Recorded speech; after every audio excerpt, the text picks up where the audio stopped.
வணக்கம், ஜெய்ஹிந்த். இன்றைக்கு நம்ம பார்க்க போகிற வீடியோ வந்து வாஞ்சிநாதன். ஜூலை 17 அப்படின்னாலே நமக்கு நினைவுக்கு வருது வாஞ்சிநாதன் அப்படின்னு தான் நினைவு வச்சுக்கணும். ஏன்னா இந்திய சுதந்திர போராட்டம் என்பது ஒரு கோழைத்தனமான வரலாறு வந்து திணிக்கப்பட்டது. இந்திய சுதந்திர போராட்டத்தில் வந்து ரத்தம் படிஞ்சிருக்கும். அவர்களோட வீரம் வந்து மிகப்பெரியதாக இருக்கும். ஆனால் வீரத்தால் நம்ம கிடைக்கப்பட்ட இந்த சுதந்திரம் அஞ்சு நடுங்கி பயந்து ஓடின, நம்மளை பார்த்து பயந்து ஓடின பிரிட்டிஷ்காரன் இன்றைக்கி வந்து நம்ம கோழைகளாக சித்தரித்து போயிட்டாங்க. கடைசியில் அந்த இதுக்கு இந்தியா வந்து அமைதியான நாடு அந்த மாதிரி அந்த இதுக்கு அதாவது ஒரு பிள்ளைப்பூச்சியாக திரிச்சு வச்சுட்டு போயிடுறாங்க உலகுக்கு முன்னாடி. நம்மள்கிட்ட எல்லா இதுவுமே இருக்குது. நம்ம ஒரு பிறப்பால் நம்ம எல்லாருமே ஒரு ஞானிகள், இந்திய நாட்டு பிரஜைகள் எல்லாருமே அந்த இதுக்கு. அப்படிப்பட்ட ஞானிகள் வந்து இன்னைக்கு வந்து ஒரு கோழைகளாக ஒரு பிள்ளை பூச்சியாக சித்தரிக்கப்பட்டது.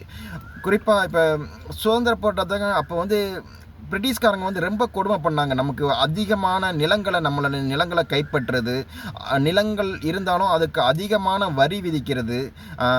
குறிப்பாக அந்த பெண்கள், குழந்தைகள், அந்த குறிப்பாக நம்ம பெரியவர்கள் இவங்களுக்கெல்லாம் உரிய ஒரு சுதந்திர போராட்ட இதை வந்து கொடுக்கறதே இல்லை. நம்மளை ஒரு அடிமையாக தான் பார்த்தாங்க. அந்த இது வந்து அடிமையோட இதாக தான், வாரிசுகளாக தான் நம்மளை வந்து குறிப்பாக பார்த்தாங்க பார்த்தீங்கன்னா. அப்போ நம்ம இதெல்லாம் அந்த வெகுண்டெழுந்து நமக்கு ஒரு சுதந்திர போராட்டம் இயக்கம் வந்து பார்த்திங்கன்னா செயல்பட்டு கொண்டிருந்தது. அந்த அதாவது பாரத மாதா சுதந்திர போராட்ட குழுவில் வந்து இணைஞ்சார். அந்த இதுக்கு வாஞ்சிநாதன் பார்த்திங்கன்னா அவருக்கு கொடுக்கப்பட்ட வேலை வந்து ரொம்ப கொடுமை பண்ணுறாங்க. நம்ம எதிர்ப்பை காமிக்கணும். ஏன்னா நம்மள்ட்ட வந்து ஆயுதங்கள் கம்மியாக இருக்கும், உங்களுக்கு வந்து பார்த்திங்கன்னா ஆட்கள் கம்மியாக இருப்பாங்க. அப்போ என்ன பண்ணணும்னா நம்மளோட எதிர்ப்பை காமிக்கணும். அப்படிங்கிற பட்சத்தில் நல்ல ஒரு தலைவர்களை தேர்ந்தெடுத்து கொள்வாங்க. அதான் நம்ம மரபு அந்த இதுக்கு. அப்போ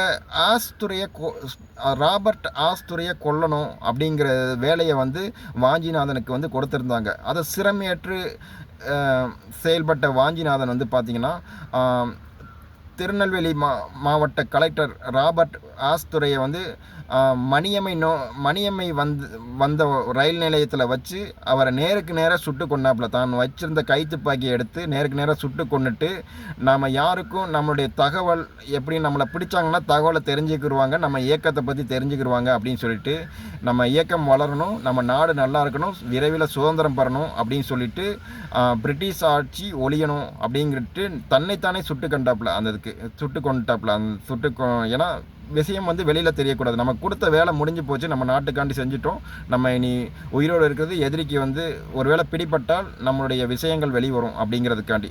அப்படிப்பட்ட ஒரு சுதந்திர போராட்ட வீரன் தான் வாஞ்சிநாதன். அதனால் இவர் வந்து 1886 வந்து பிறந்தார். இவருடைய இயற்பெயர் வந்து சங்கரன். இவருடைய பெற்றோர் வச்ச பெயர் சங்கரன். இவர் வந்து அந்த 1900 ஜூலை 17க்கு அப்புறம் வாஞ்சிநாதன் அப்படிங்கிற பட்டம் வந்து இவருக்கு சூட்டப்பட்டது. இவருடைய பெயரால் தான் வாஞ்சி மணியம்மை அப்படின்னு இன்றைக்கும் அந்த ரயில் நிலையம் வந்து அழைக்கப்படுது. வணக்கம், ஜெய்ஹிந்த். சுதந்திர போராட்டர் வாஞ்சிநாதனை அனைவரும் போற்றி தெரிஞ்சு கொள்வோம். வணக்கம், ஜெய்ஹிந்த்.